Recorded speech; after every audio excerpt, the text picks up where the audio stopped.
Man, would you just look at it? No, seriously. We're back at the shop. Looks like Trav is taking this interior apart. He's going through this car. If you want to see this process, head on over to Accelerated Autos after this video, and you would not believe some of the crap we found in this car. I don't know how much he's going to show, but it's safe to say if we would have got pulled over bringing this car home, we would have went to jail. Simple as that. All right, in the last video, you saw we honed these cylinders. By God, they look amazing. So that's done. Finally got our bearings in. And the biggest thing we needed was the plastic gauge. So I need to get online and figure out what our clearances are for the crank. I'm going to clean the crank up, get it out of the bag. We're gonna put these bearings, clean all these up, get these bearings in here, and at least see if our crank clearances are good. If they are, we can move forward. If they're not, we're ordering more bearings. If the crank clearances are good, then we can go ahead and get our rod clearances. We're getting close to being able to put this thing together. So, need to get the pistons on the rods. Like I said before in the last video, we're just gonna pick the best 6 pistons. We already picked the best 6 rods. You can see we took 3 from one motor, no, 4 from one motor and 2 from this engine that we're rebuilding. Those ones up there, those are all had either marks or something I didn't like, so I pitched them. And we've just got all the best out of both engines, and we're gonna roll with that. A lot of people say don't reuse, but if these things have no scoring, no marks, no nothing, in my mind they're just as good as a new wrist pin. If these have no scoring, which they don't, they're all absolutely beautiful inside and out. I mean, whoop, now it's broke. They got to be as good as new. Same with these. I mean, the pistons don't really touch the walls anyway, but you still want clean pistons, and obviously we're using brand new piston rings. We went with stock. Either way, let's flip this engine upside down, get it cleaned up, try to fit this crank. Man, it's the cleaning things that gets you. I feel like I cannot get this thing clean enough, and I want it to be absolutely clean. So I'm taking my time, and I've gotten it this far. We've just got to torque them down. I've got the plastic gauge sitting in there, and it's pretty late. I gotta head home. I'll come back tomorrow. We'll torque these down and see what that plastic gauge does. Hopefully we're within clearances. That'd be great. For now, just in case somebody comes in the shop, wants to turn it, everybody's inclined to spin the crank when it's just laying in there. We don't want that. We'll come back, catch this tomorrow. New day. I've got them torqued down. They're just sitting here. I'm about to break them free, and hopefully, you know, the plastic gauge tells us that it's good. I'm trying to find the right 0.76 and 0.51 are the closest measurements to what I have found online. I cannot find specific, definite information online. I searched torque specs. I found the Humble Mechanic on YouTube. He does a lot of VR6 stuff. He says 22 foot-pounds and then 180 degrees. That's torque on those. The website manual says 22 foot-pounds and just go 90. So I don't know. I'm gonna trust the Humble Mechanic. I think he's done a lot of them, and so that's what I did. I went 180, and hopefully we're good. I'm back. We got the crank out. We are measuring pretty much perfect. So we want to be around 0.76 between, we're between 0.076 and 0.051. probably there. We can go to 0.23 if we had to, so we're looking good all across the board. They are all consistently the same width, so we don't have any weird spots or any weird bearing clearances. I think we're good to keep going. Now I am blowing out all the oil galleys and just making sure we've got all old oil out of this thing. We're going to give it a final cleaning, and then we're going to bolt this crank in, and you can see I blew it out and there's oil blowing everywhere. So it's probably good that we're getting all that oil out of there, because you never know, there could be metal shavings in it. Crank, try to show you the spots on the crank. Up here you can see again the plastic gauge, just perfect. So standard bearings, that's what was in it. There shouldn't have been any major wear other than the other crank where the bearings scored it. So we're good to go. We'll keep moving forward. Got the bearings in. I've done my final cleaning. I hope it's clean enough. Let's put some assembly lube in here and go to town.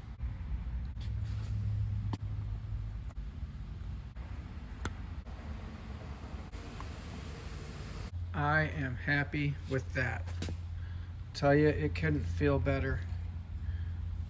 It feels wonderful.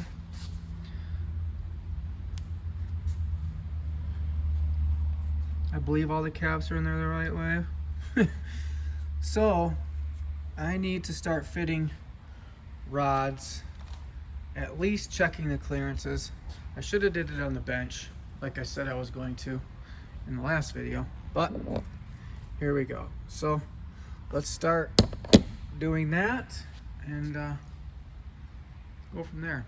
Let's start numbering these rods.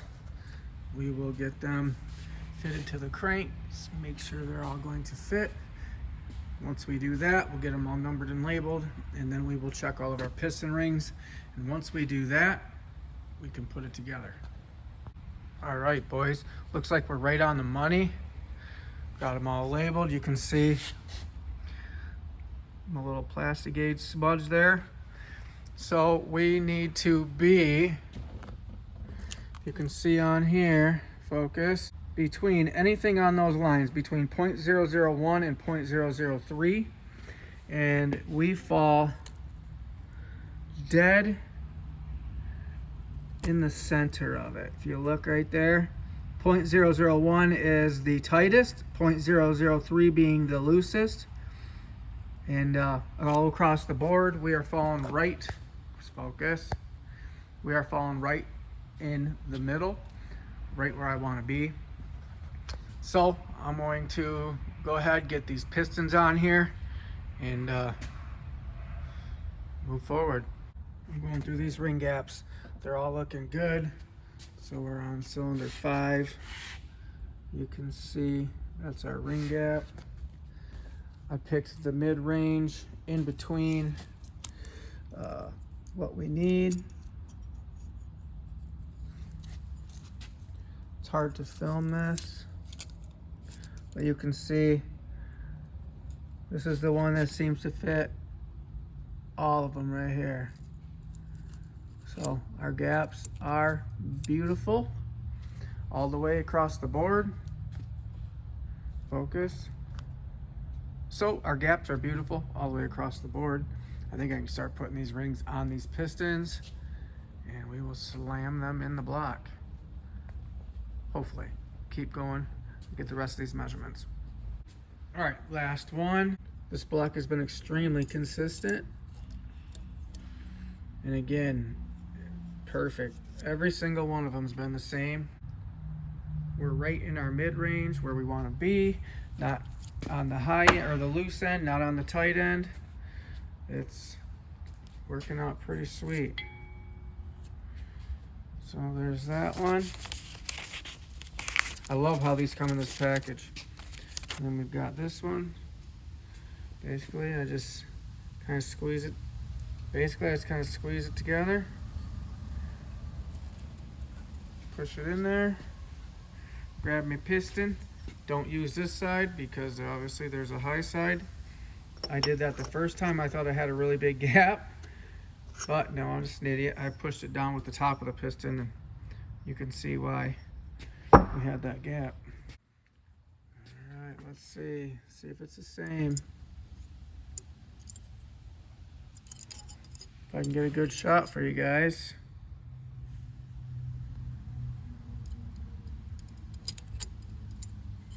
Yeah.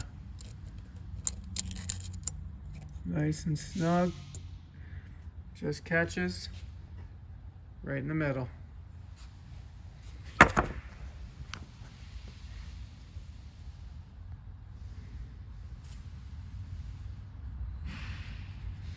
All right, now I think we've measured everything. I'm pretty confident this thing's gonna run good. Everything was within spec. I'm gonna try to get these piston rings on here. Hopefully, I don't have piston ring pliers, and people say to use your hands, but it stresses me out. I'm gonna start doing that. Hopefully it goes well and I don't break any piston rings. It is not easy to get these pistons in these cylinders. So this one here, I started putting in, and this oil control ring does not collapse very well. And that broke. So I need to order another set of rings. And then I skipped this, went to this one, and I don't know if a chip broke off this. I can't see anything wrong with it. I've checked it over.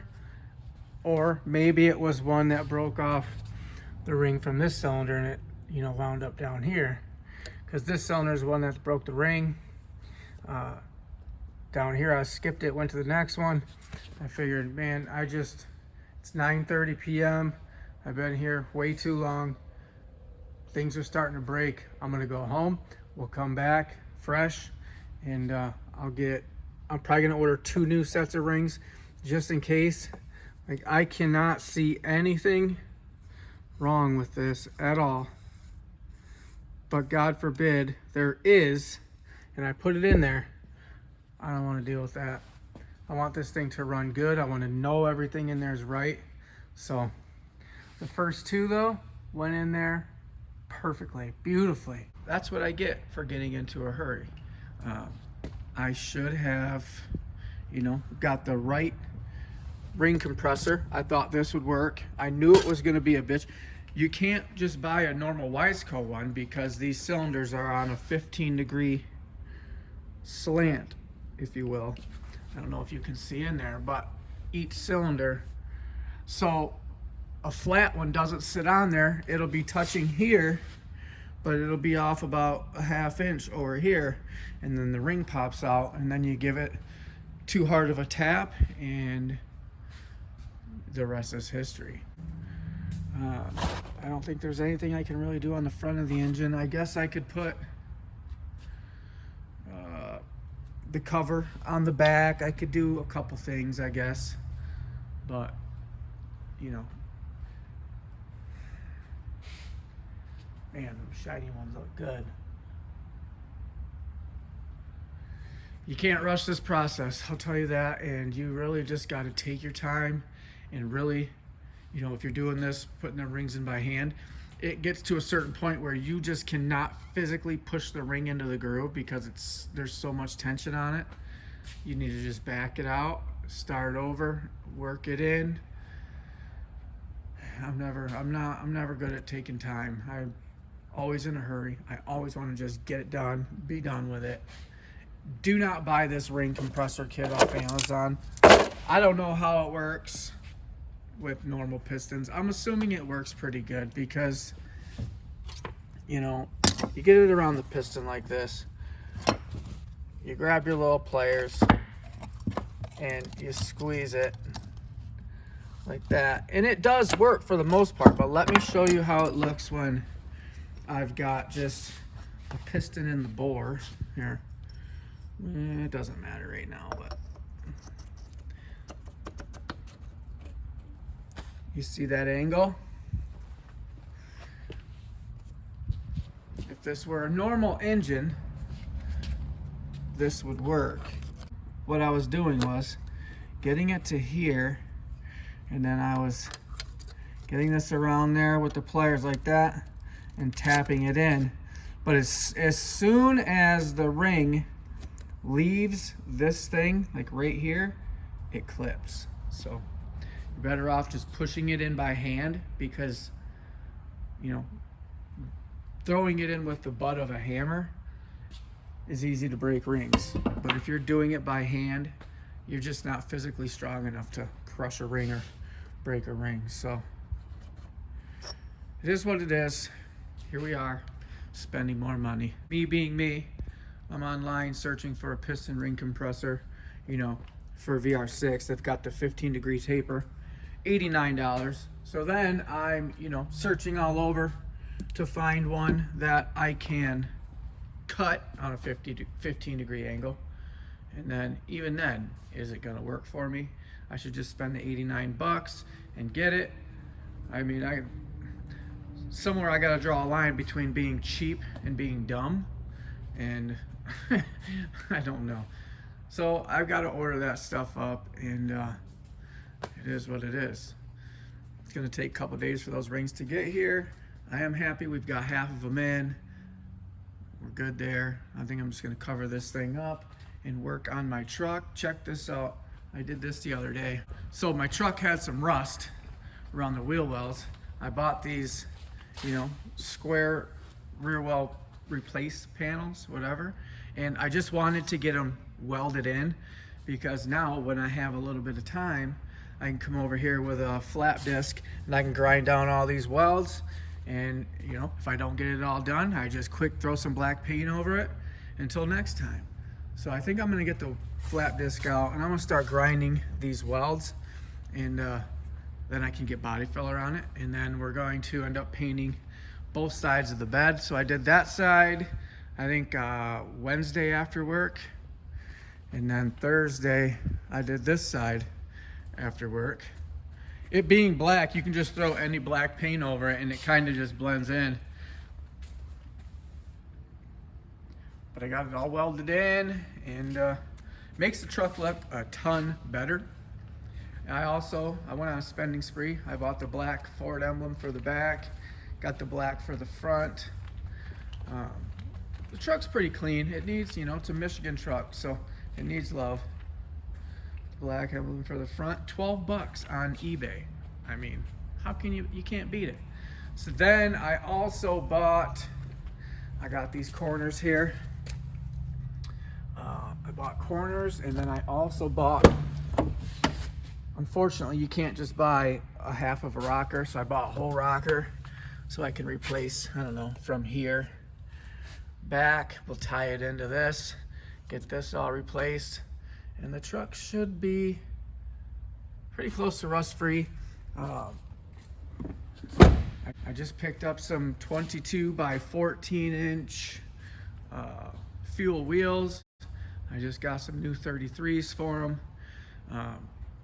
Hopefully by next spring I can have this thing looking good and have a nice truck next summer. We'll see. Well, it's been a little while now. I ground down all the high spots, and then there were pinholes. You know, you can't completely seal weld metal this thin. So what I did for those, because, you know, this will crack if you try to fill anything. I mean, they were just minute holes. So this Bondo hair, this stuff is freaking amazing. Like, it fills, you know, it's basically just fiberglass hair strands. So that fills everything. And that dries, completely sand it all out, grind it out, and you no longer have holes. So then I just go over it with a real thin coat, and I'm hoping that when I sand this, it's gonna come out smooth, and that I didn't, you know, weld it too much in one spot and create waves or warp the metal. So I'm plugging away at this. It's been a few hours. It's not 100% perfect yet, but it's very, very close. So it can ride like this. I'll just leave it primed. Hopefully it doesn't rust in the time it takes me to get the paint. I don't think it will. So I'll just run around like this for a while, and once I buy the paint and I get everything ready, I'll sand the whole thing and finish any blemishes I got. There's a couple spots where I don't think I ground down the weld bead enough and it's sticking through. So what this does is show me a couple spots I got to do yet, but the majority of it is ready to go. And either way, it looks 100 times better than having a bunch missing, you know, because it's rusty and nasty. But with that, I have got the piston rings ordered. I got the tool ordered. Those are going to have to come in the mail. It sucks. I couldn't get that engine done. I wanted to get the whole bottom end together, the rotating assembly rotating. I wanted to at least have it ready. You know, we could do the oil pan, oil pump, head, all that stuff, and start getting this thing back together. But it is what it is. I'm going to end it here. If you want to see any of these cars eventually run, especially this one, you have to come back, check it out. Thanks for watching. I appreciate it. If I did anything wrong in here, or if you have tips and tricks on how to install piston rings, please let me know. It's my first time doing it in a car engine. I've rebuilt hundreds of dirt bikes and four-wheelers. It's only 2 rings, not, you know, 3 sets. So let me know any tips and tricks. I'm always trying to learn. Appreciate you watching. Peace.